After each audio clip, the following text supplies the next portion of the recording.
یہ ایک ٹھنڈی اور سنسان رات تھی۔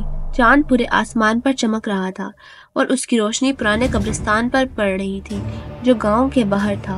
ہوا میں ایک عجیب سی سوکھی تھی اور کبھی کبھی پتے سرسراتے جیسے ہوا اپنے اندر کوئی راز چھپا رہی ہو۔ گاؤں والے ہمیشہ قبرستان سے ڈرتے تھے۔ لوگ کہتے تھے کہ وہاں روحیں بے چین رہتی ہیں اور رات کے وقت عجیب و غریب واقعات ہوتے ہیں۔ کوئی بھی شام کے بعد قبرستان میں قدم نہیں رکھتا تھا، لیکن عارف جو ایک ہمت والا اور بہادر لڑکا تھا ایسے کہانیوں سے نہیں ڈرتا تھا۔ اسے سپر نیچرل چیزوں سے کبھی بھی ڈر نہیں لگا۔ آج رات اس نے فیصلہ کیا کہ وہ قبرستان جائے گا اور ان عجیب و غریب افواہوں کا سچ سمجھنے کی کوشش کرے گا۔ عارف رات کے وقت قبرستان پہنچ گیا۔ اس کا دل زور سے دھڑک رہا تھا لیکن اس کی ہمت برقرار تھی۔ دروازہ ایک کھچک کی آواز کے ساتھ کھلا اور وہ قبرستان میں انٹر ہو گیا۔ وہ قبرستان میں اور گہرا گیا، ایک عجیب سی بے چینی کے ساتھ، لیکن ساتھ ہی ایک بار بھی محسوس کر رہا تھا۔ اچانک اسے ایک ہلکی سی آواز سنائی دی۔ یہ آواز دھیمی، لگ بھگ سرگوشی کی سی تھی۔ عارف نے رک کر دھیان سے سننے کی کوشش کی۔ کون ہے؟ اس نے آواز دی اور اس کی آواز قبرستان میں گونج کر واپس آئی۔ کسی نے جواب نہیں دیا لیکن آواز دوبارہ آئی اور اس دفعہ اس میں اس کا نام بھی تھا۔ عارف، عارف! اس کے جسم میں سرسراہٹ دوڑ گئی۔ اسے پتا تھا کہ یہاں کوئی اور نہیں ہونا چاہیے، پھر بھی یہ آواز بالکل واضح تھی۔ عارف نے آواز کی طرف قدم بڑھائے۔ اس کے پاؤں کی آواز زمین پر سنائی دینے لگی۔ جیسے ہی عارف قبرستان میں اور گہرا گیا، اس نے دور ایک شخصیت دیکھی۔ ایک عورت سفید لباس میں ملبوس ایک بڑی قبر کے پاس کھڑی تھی اور اس کا رخ اس کی طرف تھا۔ اس کے بال ہوا میں اڑ رہے تھے اور وہ قبر کو گھور رہی تھی۔ کون ہو تم؟ عارف نے کہا، لیکن اس کی آواز تھوڑی سی کانپ رہی تھی۔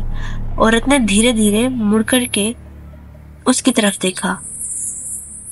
اس کا چہرہ پیلا تھا، آنکھوں میں گہرائی تھی، جیسے اس نے دنوں سے روشنی نہیں دیکھی ہو۔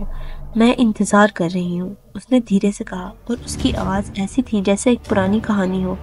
انتظار کس کا؟ عارف نے پوچھا، لیکن اسے پتہ نہیں تھا کہ جواب سننا چاہتا ہے یا نہیں۔ اس کا جو کبھی نہیں آیا، اس نے جواب دیا۔ اس کی آنکھوں میں کچھ ایسا تھا جو عارف کو ہلا گیا، اور پھر بنا کسی اور لفظ کے عورت گھومی اور دھندلی فوگ میں چلی گئی۔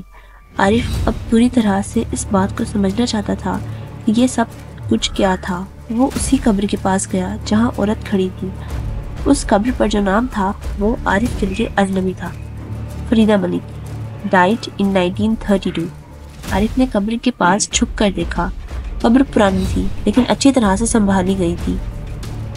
کچھ نہ کچھ غلط تھا، لیکن جیسے ہی اس نے منہ ہٹائی، اس نے قبر پر ایک ہلکی سی نشان دیکھا، ایک چھوٹا سا چابی کا نشان۔ اس کا ڈر بڑھ گیا۔ عارف نے آس پاس دیکھا۔ اس نے ذہن میں خیال آ گیا کہ کوئی بہت پرانی چیز یہاں چھپائی گئی تھی جو کبھی نہ کبھی سمجھنی تھی۔ اچانک اس نے محسوس کیا کہ کچھ بدل رہا ہے۔ زمین کا ہر حصہ ہل رہا تھا، جیسے پورا قبرستان اس کی موجودگی کو احساس کر رہا ہو۔ آوازیں پھر سے بڑھ گئیں۔ عارف سمجھ گیا کہ یہ صرف آوازیں نہیں تھیں، یہ روحیں تھیں جو قبرستان میں بند تھیں اور وہ اسے وارن کر رہی تھیں کہ وہ وہاں سے چلا جائے۔ لیکن عارف نے اپنا راستہ نہیں روکا۔ وہ سچ جاننا چاہتا تھا۔ عارف کا دل تیزی سے دھڑک رہا تھا جب اس نے دیکھا کہ وہ عورت پھر سے سامنے آ گئی تھی۔ اس بار اس کی آنکھوں میں صرف غم نہیں بلکہ ایک پرانی دعا تھی۔ اگر تم سچ جاننا چاہتے ہو تو جان لو کہ تمہیں اس پر چلنا ہی ہوگا۔ اس نے ایک قدم آگے بڑھایا اور جھک کر دیکھا کہ قبر میں ایک پرانی چھپی ہوئی چابی تھی جو ایک صرف اسی کا حق تھا۔ جیسے ہی وہ چابی اس نے قبر میں ڈالی، ایک آواز ہوئی اور زمین ہل گئی۔ فریدہ ملک کی روح اب فرق کر گئی تھی اور عارف کو سمجھ آیا اس کی روح بند تھی اور ہر قبرستان کی روح بند ہو گئی تھی۔ اب عارف کو سمجھ آیا تھا وہ قبرستان خالی نہیں تھا، ہر روح کی ایک پہچان تھی جسے وہ کبھی نہ سمجھ پایا تھا۔